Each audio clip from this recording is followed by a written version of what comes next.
wanted to be dysfunctional.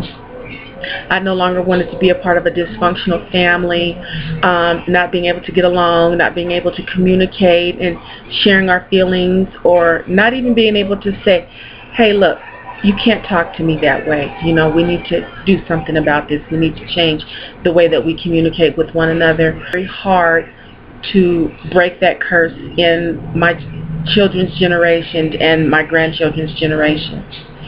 So I always try to keep the lines of communication open. I always assure my children and my grandchildren and even my parents, if you need to talk, you can talk to me.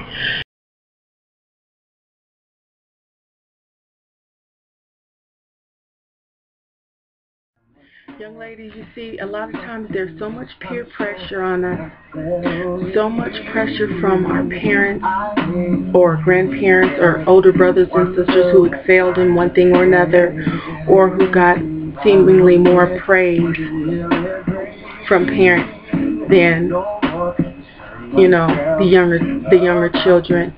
It's hard to live up to what you feel they are expecting of you.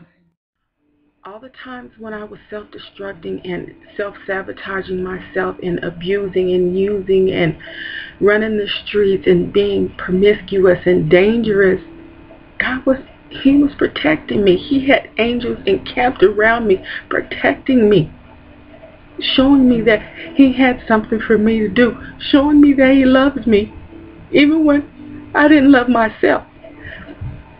He pursued me all of my life. And I ran most of my life because I didn't even know how to love me. How could I love this great infinite, this presence that was everlasting to everlasting, that was the end all and the be all of everything. I wasn't worthy of God's love or His favor or His protection. I wasn't. And so even though I grew up in the church,